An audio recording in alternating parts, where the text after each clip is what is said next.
قدرمانو دوستانو ستړي مشئ د ډیجیټل چین پروګرام ته مو زه غوټۍ هرکلی کوم.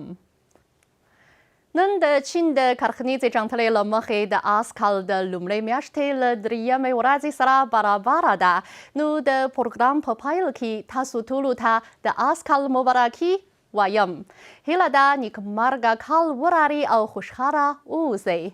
د چین د دولتي شورا د ادارې دفتر د ترتیباتو له مخې د روان کال د فبروري د 15مې نیټې څخه تر 22مې نیټې پورې به د چین د پسرلني جشن نښ ورځنۍ رخصتي وي.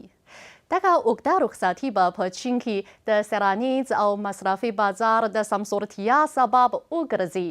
نو زه به په نننۍ پروګرام کې اړوند معلومات در سره شریک کړم. د سږنۍ رخصتي د ترتیباتو تر اعلان وروسته په څو سرانیزو ویبپاڼو کې د الوتکو د ټکټونو د سپارښتنو شمیرې ښیي چې د روان کال د پسرلني جشن په رخصتۍ کې د الوتکو د ټکټونو د سپارښتنو اندازه د 2025 کال د ورته شمیر په پرتله 63 سلنه لوړه شوې ده.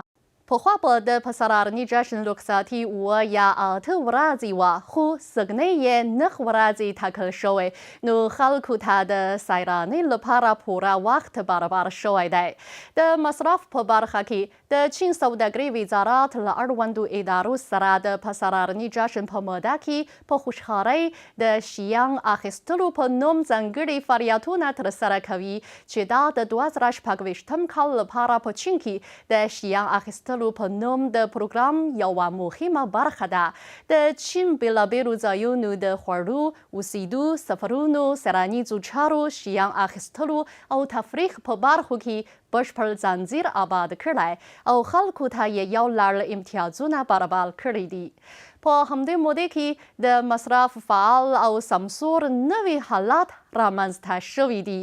د چین ګوانګډونګ ولایت د ځانګړو کلتوري تولیداتو او فعالیتونو په رڼا کې کلتوري او سرانیز مصرف پیاوړی کوي او د نوي کال د رخصتي په موده کې شاوخوا 1,100 نندارتونونه او ځانګړي فعالیتونه او له 300 نه زیاتې هنري نندارې ترسره کوي.